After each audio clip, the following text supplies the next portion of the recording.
A veces causaba desconfianza.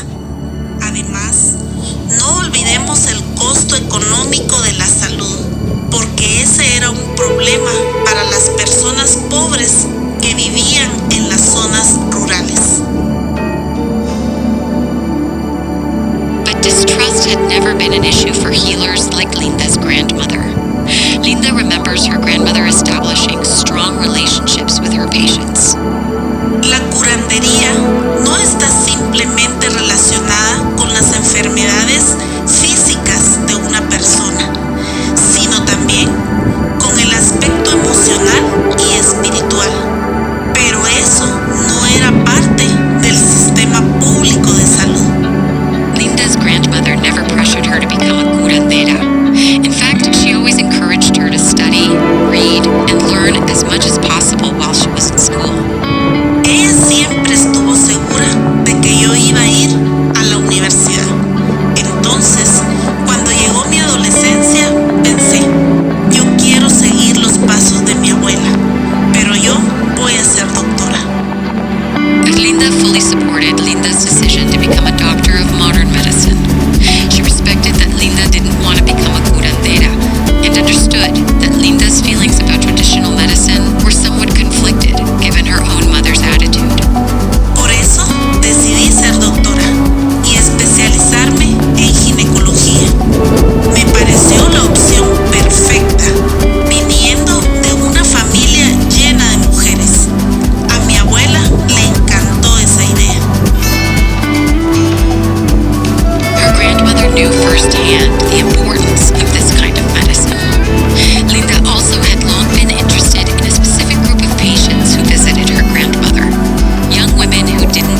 1999 pude llevarla a vivir conmigo. Durante ese mismo año comencé mi residencia en el Hospital General San Juan de Dios. During that first year of residency, Linda struggled to recreate the relationships she had witnessed her grandmother nurture. She sometimes felt that instead of being a service based on trust, her work was a transaction based on speed and efficiency. Durante mi residencia, yo pensaba en cómo mi trabajo verdaderamente podía mejorar la vida de las mujeres. Yo sabía que tenía que volver a la esencia de la medicina tradicional, de una u otra manera, pero no sabía cómo. Por suerte, yo tenía a mi abuela como guía.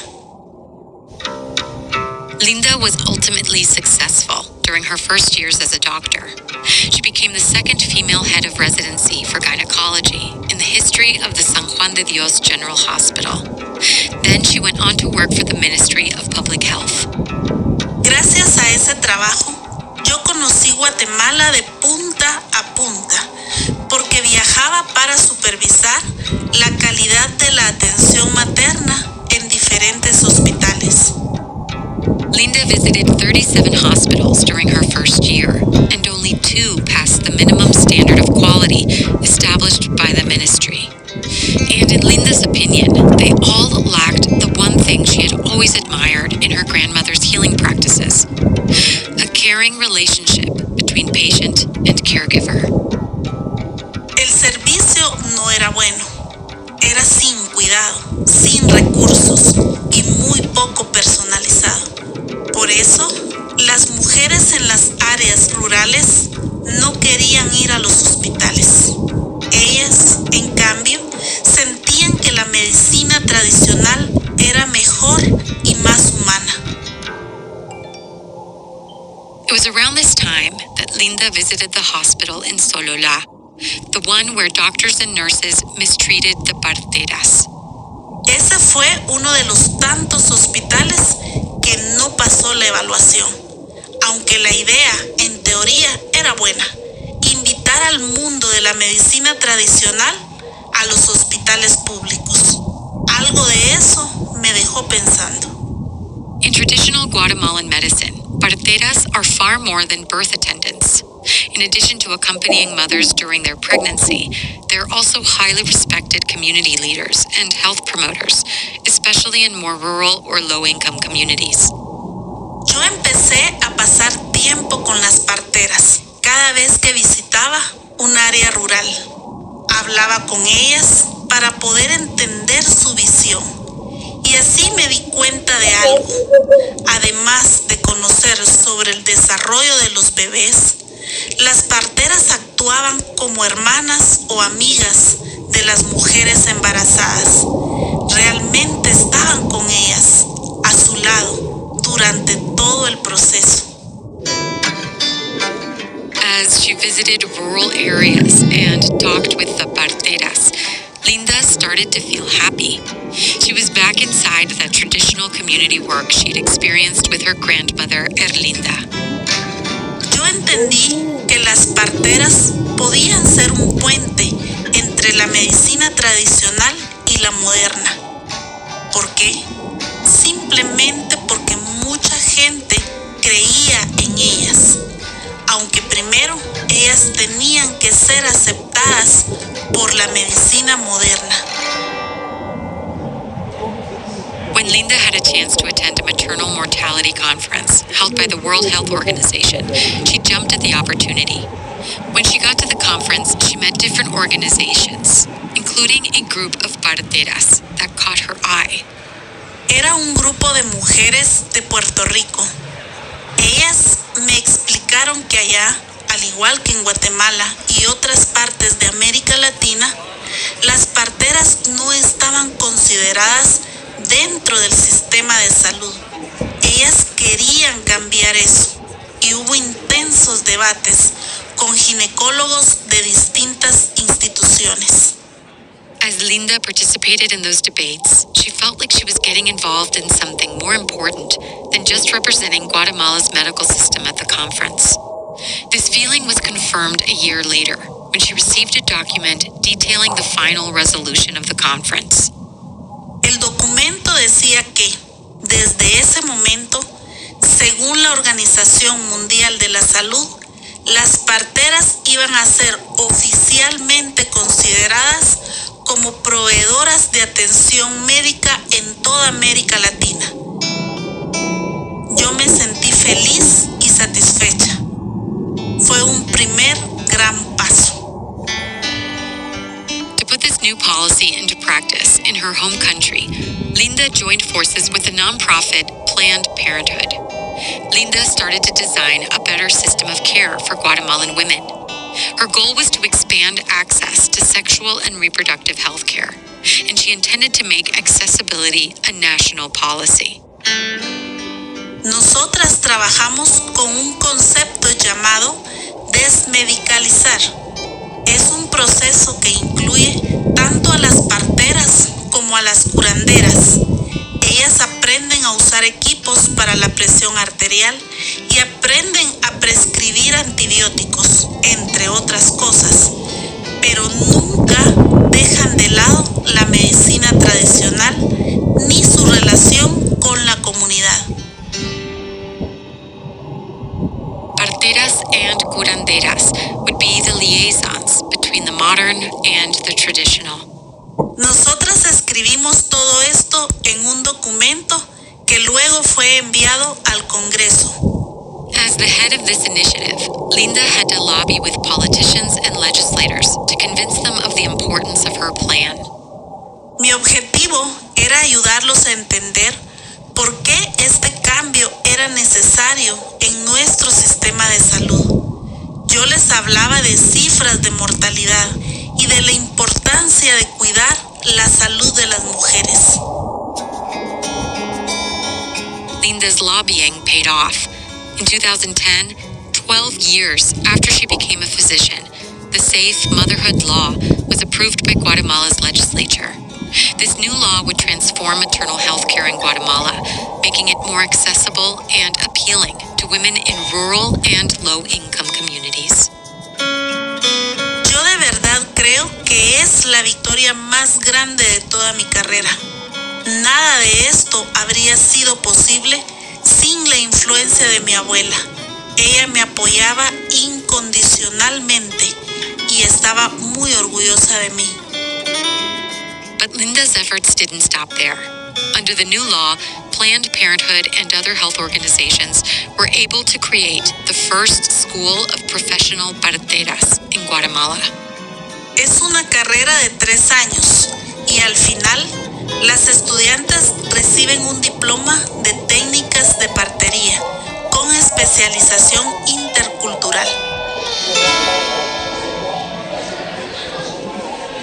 The first of many schools of partería in Guatemala opened in 2016, and Linda decided to become one of the teachers. Había 16 alumnas. La mayoría venía de comunidades rurales, tal como yo en el pasado. Ahora, ellas estaban en la capital estudiando. Linda's grandmother, Erlinda, had stopped healing people from the community after she left to live with Linda in Guatemala City. But in a way, she always remained the curandera of her family. She passed away in 2011, very proud of Linda's professional path. Mi abuela era mi aliada. Ella sembró en mí la idea de estudiar medicina y me mostró la importancia del mundo tradicional en Guatemala.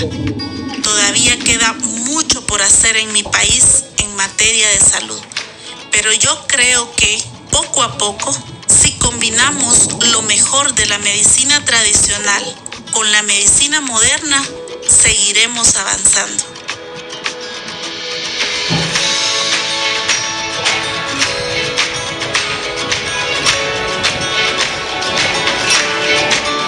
In 2018, Dr. Linda Valencia received the Maternal Health Visionary Award given by Harvard University. She's the Senior Program Officer for Planned Parenthood Global, and she created, along with Hannah Freewald, the Centro Integral de Parto Natural Ishel, a medical center that provides personalized and professional care to women during their whole life cycle. She lives in Guatemala City. This story was produced by Antonio Diaz Oliva, a Chilean writer based in East Nashville. We'd love to know what you thought of this episode. Send us an email with your feedback at podcast@duolingo.com. And if you liked this story, please share it. You can find the audio and a transcript of each episode at podcast.duolingo.com. You can also subscribe at Apple Podcasts or your favorite listening app so you never miss an episode. With over 300 million users, Duolingo is the world's leading language learning platform and the most downloaded education app in the world. Duolingo believes in making education free, fun, and accessible to everyone. To join, download the app today or find out more at duolingo.com. The Duolingo Spanish podcast is produced by Duolingo and Adonde Media. I'm the executive producer, Martina Castro. Gracias por escuchar.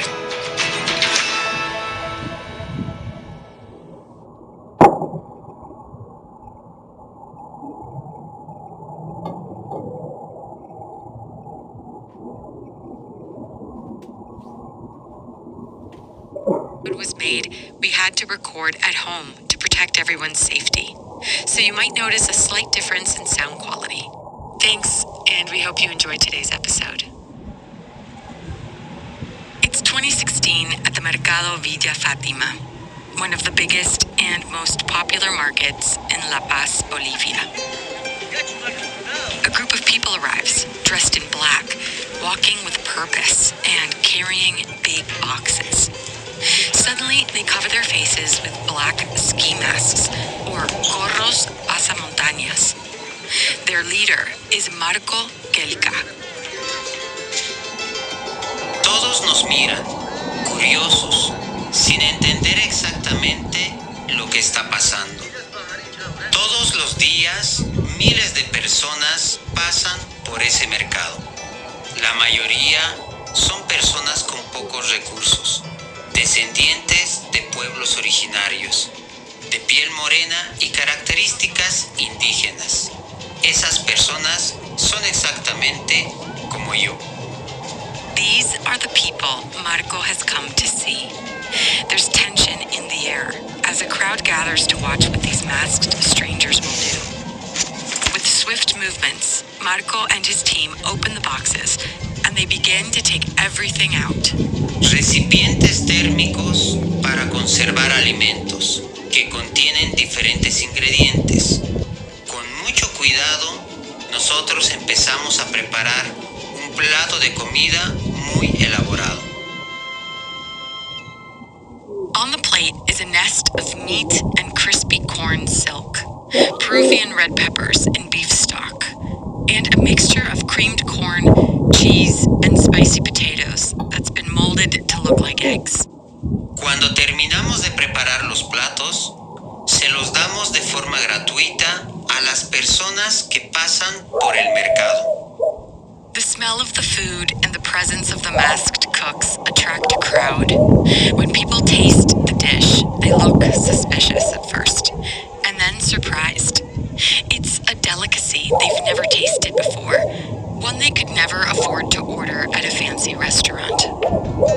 Al terminar de comer, las personas nos felicitan, nos dan las gracias y toman muchas fotos.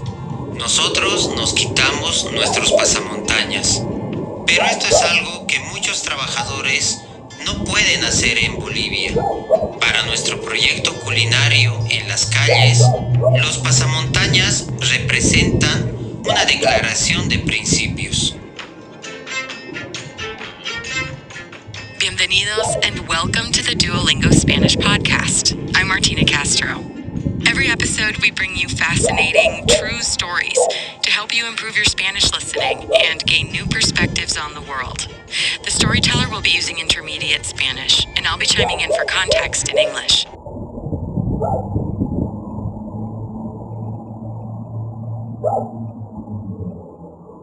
Wow.